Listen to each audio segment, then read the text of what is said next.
What's up guys? Today we're going to be taking a look at another free plugin, and this one is the Wavesfactory SK-10. Now this is a Subkick emulator, and if you don't know what a Subkick is, it's essentially a guitar speaker that has been put in a case and repurposed to be a microphone. You then put it in front of a kick drum and it can be used to capture the thuddy and low end portion of the kick drum, whereas you could have a second microphone picking up the beater. And I recently used this approach on a record and it sounds fantastic. Being able to have two tracks worth of kick material, one just the beater and one the low end, makes mixing super easy, as you can kind of adjust just with a fader the balance between the attack and the low end of the kick.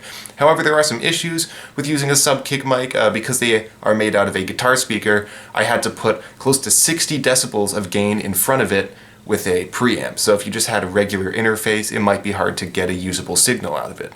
Also, you might just not have access to one. You might just have a regular SM57, or in my case, an E609 that you're just using for the kick drum beater, and you want to supplement it with some low frequency content.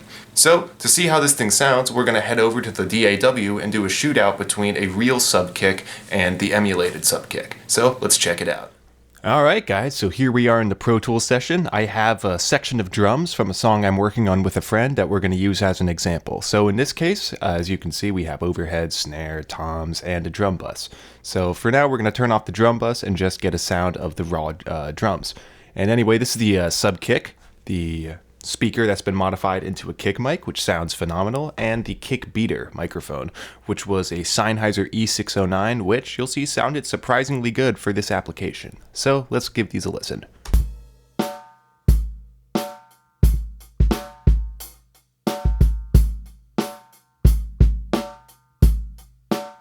Right now, both sides of the kick are unprocessed, just to give you an idea of how they sound.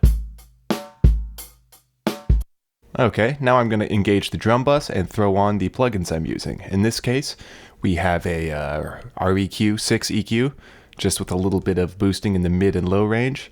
This fantastic Abbey Road compressor that I got on sale, again, just boosting some treble and some bass. And pretty much the same thing going down here. So let's just give this a listen with the full amount of processing.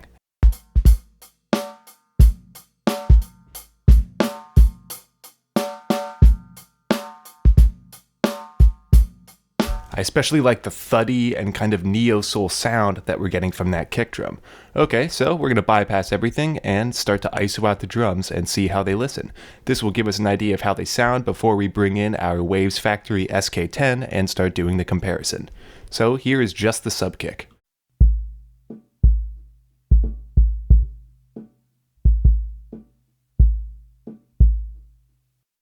Sounds very nice. It's that low kind of boomy frequency that we want from a kick drum. And then this is the beater.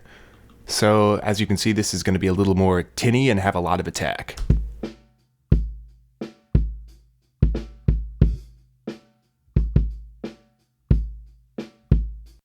Also, sounds pretty good. I was very surprised at how the Sennheiser E609 came out. And then when you combine the two together, you get this,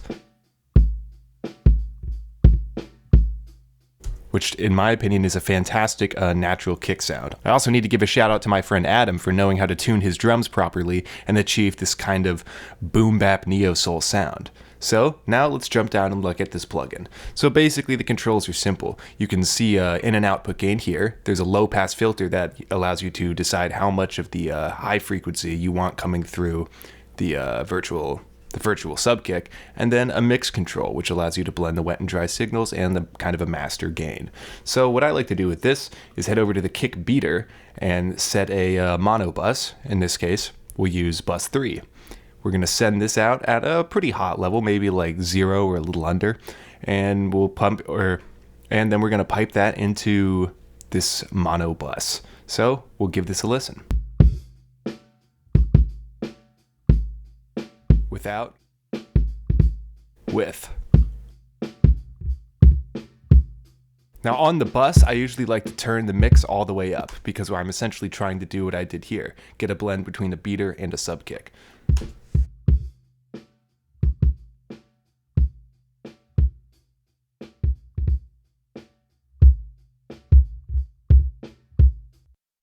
So all I really did was max out this mix wheel 100% wet, boost the gain of it a little bit so I can see that it's hitting just below the clipping point in the meter, and turn this low pass down to kind of shelf out some unnecessary frequencies. And already I think that sounds pretty good. So now what I'm going to do is jump over and put this bus in pre-fader mode so I can mute the kick beater, and we can try to get this emulation to sound just like the real thing. So let's take a listen to the Subkick and start trying to compare the two and get a sound out of this that sounds great.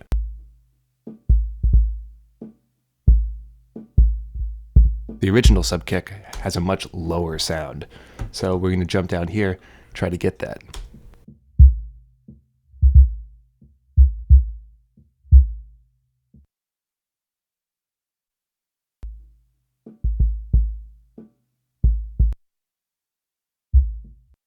So it also sounds like there's kind of a weird mid-range thing going on, kind of in the low mids. So I can also dive into an EQ. And try to fix that.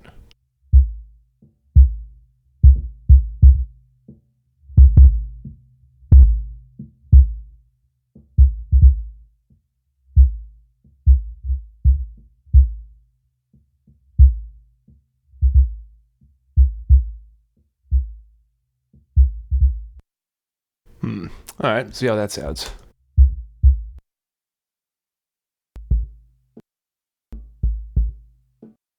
So I think that sounds pretty similar, and I'm definitely happy with how it sounds. Though we can't match the tone of the Subkick exactly, it sounds, very close. And I think in a mix, it would work fine. No one would listen to that and think, wow, that's an inferior Subkick. So in order to see how this sounds with the full mix, I'm going to take these EQs and compressors and put them on our Subkick emulator, and then we'll listen to the full mix, and we'll see how it sounds.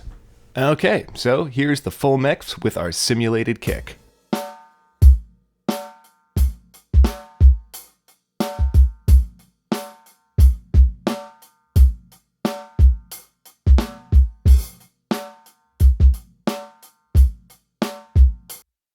Alright, so now let's go back and hear that with the original real Subkick.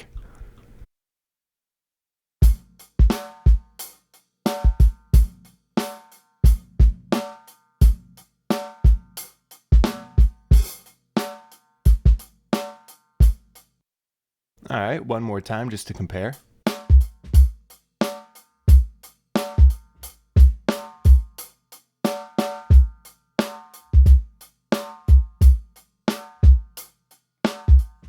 Alright, now that we've given those a listen, I can definitely say that I like the real Subkick microphone here better because it's a little deeper and it feels a little tighter. However, for a free plugin that is designed to simulate that sound, I think the Wavesfactory SK-10 does a phenomenal job.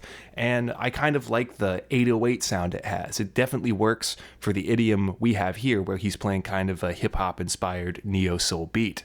So I would definitely give this plugin a download, especially if you don't have access to a Subkick microphone. I think this would be a great workaround if you want to get the sound of a Subkick, but maybe only have access to like an SM57 or a microphone that isn't designed to mic a kick. Because most non-kick microphones have a pretty huge shelf, a big shelf in the low area to remove excess noise, when in reality, when you're miking a kick drum, that's what you want. You want all the stuff down around 30 up to 100 hertz. So that's where this simulator can come in very handy. It's essentially going to take the attack from the microphone that you have on your kick drum and add a nice tailored low-end boom to it that's going to get through the mix and, get the speakers moving. So I hope you guys enjoyed that video, and stay tuned for more mixing related content.